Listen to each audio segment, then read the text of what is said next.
Getting things done sometimes gets a reputation for being very rigid and complicated. Hi, I'm Dave Edwards. I've been practicing GTD for, well over a decade, and I think it is neither of those things.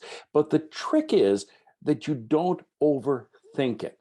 Just follow the basics and adapt it to your needs. So today, a quick review of some of the basics of GTD.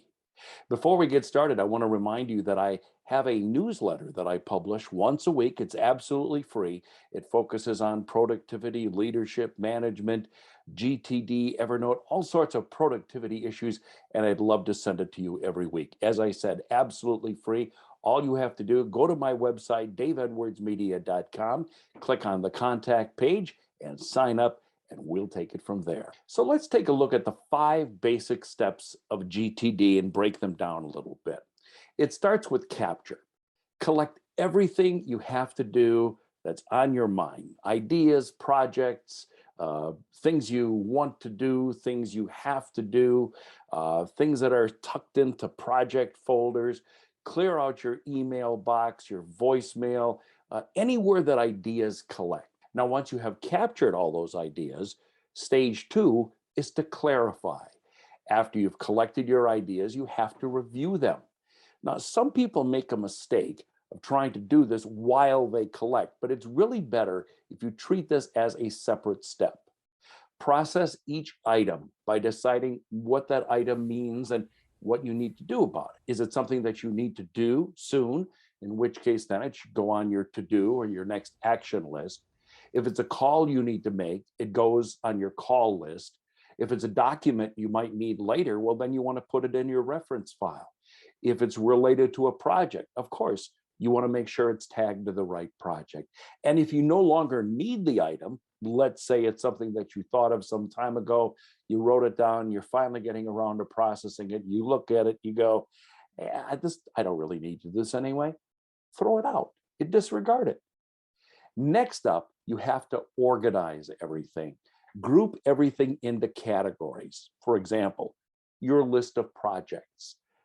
Date referenced items, of course, would go on your calendar. Next items, those are your to-do items, things that need to get done as soon as possible.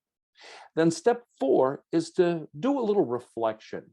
Rather than just continually add to your lists, you periodically need to review everything.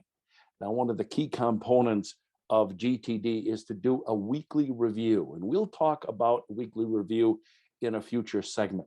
But it is that opportunity once a week where you go over everything and you make sure everything is in the proper order and that there's no surprises lurking that you've somewhat forgotten about. And then there is step 5, engage or do, or pardon the pun, getting things done.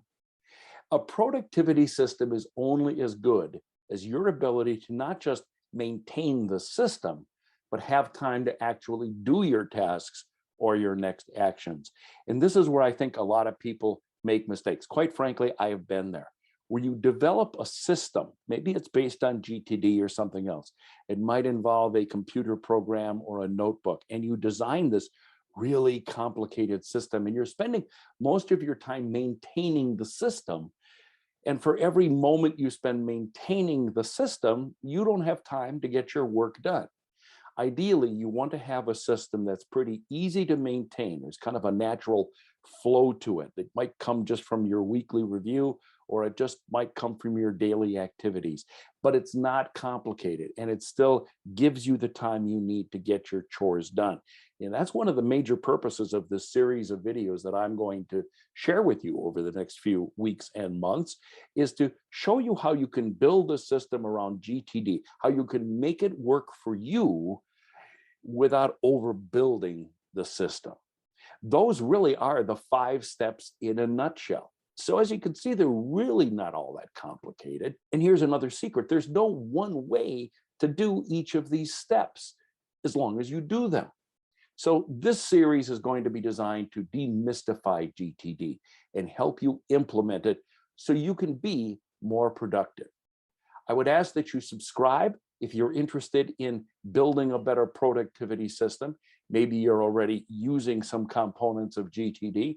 If you subscribe to the series, you won't miss any of my videos. I'm Dave Edwards. Stay productive. Do you consider yourself productive, but would like to move your productivity system into a digital environment? Hi, I'm Dave Edwards. I can help. I've created a course called Getting Things Done in a Digital Environment. In the course, I take you through each step of GTD and show you how you can use the GTD system in the digital environment that you choose. I demonstrate, I show you my system. It's easy to do once you have someone to guide you through the setup. The course is on demand and online, and it's ready for you right now. Find out more at daveedwardsmedia.com. Click on Courses.